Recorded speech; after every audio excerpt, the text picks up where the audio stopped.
আজকে এই খোলা মার্কার সমর্থনে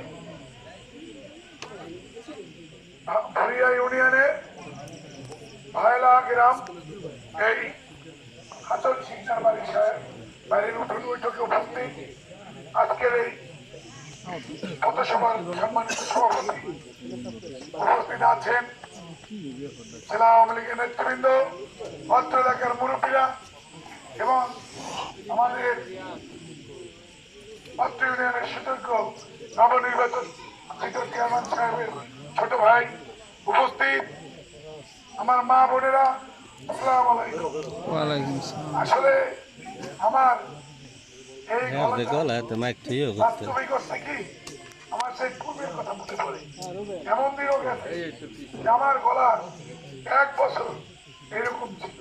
কিভাবে শুনেন, যখন বিরোধী দলে ছিলাম তখন প্রতিদিন মিটিং হইতো, একটা মানুষ অর্গানাইজ করে দাওয়াত দেয়, মিছিলে স্লোগান দেয়, বক্তব্য দেয়, সেই মানুষটা 1 মিনিট পর পর যেটা করা লাগে তার গলা কি সুস্থ থাকে বলেন? পৌরসভায় নির্বাচন করেছি আজকে প্রায় 4.5 মাস। সেই নির্বাচন থেকে অদ্যবধি পর্যন্ত আমি মনে হয় রাত্রের সর্বোচ্চ 4 ঘন্টা ঘুমি, তারপরও সুস্থ আছি। এটা আল্লাহর অশেষ নিয়ামত, অশেষ রহমত। আজকে মুরব্বীরা, মা বোনেরা কেমন আছেন আপনারা? আলহামদুলিল্লাহ। আপনাদের কিছুদিন আগে নির্বাচন হয়েছে, এখন আমাদের নির্বাচন। আমার মার্কা ঘোড়া, আমার পিতার নাম মরহুম ফজলুর রহমান। ডাক্তার ফজলুর রহমান ছিলেন আমার আপন বড় চাচা। পটুয়াখালী ওই মহিলা কলেজের পূর্ব পাশে আমার বাবার ওই চেম্বারের সাথে মেডিসিনের দোকান ছিল। আপনারা আজকে এই যে রাত্র হয়ে গেছে, আপনারা অনেকক্ষণ অপেক্ষা করেছেন, কিন্তু আমার তো দুটো গুরুত্বপূর্ণ কথা বলতে হবে। আমি, আমার জন্ম পটুয়াখালী, আমার আজকে পটুয়াখালীতে দীর্ঘদিন আমার রাজনীতির সময় পার হয়েছে। আমার 30+ বয়স রাজনীতির বয়স, আমার 48+ আমার জীবনের বয়স। আমি 30 বছরের বেশি আজকে রাজনীতি করি। আমি ছাত্র রাজনীতি করেছি পটুয়াখালী সরকারি কলেজে, পটুয়াখালী জেলা ছাত্র রাজনীতি করেছি, আজকে যুব রাজনীতি করি। আমি কোনোদিন, কেউ বলতে পারবে না আমি কোনোদিন অন্ধকারে আমি দাঁড়াইছি, কোনোদিন অন্ধকারে আমি দাঁড়িয়েছিলাম। আপনারা বিভিন্ন সময় পটুয়াখালীতে যাওয়া আসা করেন না? আপনারা খেয়া পাড়ায় এখন ব্রিজ পার হয়ে আসেন, কোনদিন আমাকে দেখেছেন এই লোহালিয়ার রাস্তায় অন্ধকারে আমাকে ঘুসঘুস করতে?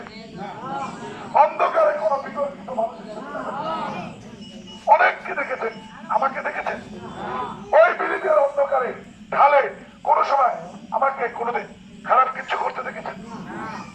খেয়া পার হয়েছেন কোনদিন খেয়া গাছে আমাকে রাত্রে অন্ধকারে দাঁড়াতে দেখেছেন? না, আমি আলোতে দাঁড়িয়েছি, সব সময় আলোতে দাঁড়াতাম। আমরা পটুয়াখালী পৌরসভার মোড়ে আমাদের বিচরণ, লতিন স্কুল মাঠে সারা জীবন ফুটবল খেলেছি, ক্রিকেট খেলেছি, রাজনীতি করেছি, জুবলি স্কুলে পড়াশোনা করেছি, পটুয়াখালী সরকারি কলেজে পড়াশোনা করেছি। পটুয়াখালীতে ছোট ভাইদের হাতে সব সময় খেলাধুলার সামগ্রী উঠিয়ে দিয়েছি। কোনদিন একটা সিগারেট আমি কোনদিন কারো হাতে উঠিয়ে দেই নাই, কারণ আমি নিজেই সিগারেট খাই না, মাদক সেবন করি না। কোনদিন কোন ছোট ভাইদেরকে কুপরামর্শ দেই নাই, সদুপদেশ দিয়েছি। মুরব্বীদেরকে সম্মান করেছি, ছোট ভাইদেরকে সব সময় গুরুত্ব দিয়েছি, বন্ধুদেরকে সব সময় সম্মান করেছি, মা বোনদেরকে নারীর যেভাবে সম্মান করা হয় সেইভাবে করেছি। এখন আসুন আমার ভোট। আমি আপনাদের কাছে ভোট কেন পাইতে পারি বলেন? আমার কিন্তু মুরব্বীরা খারাপ মনে করবেন না।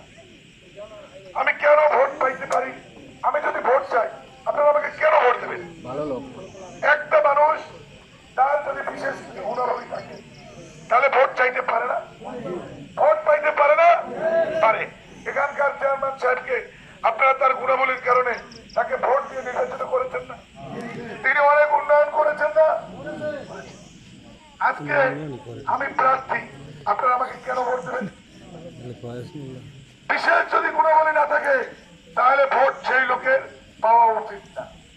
আমি স্বয়ং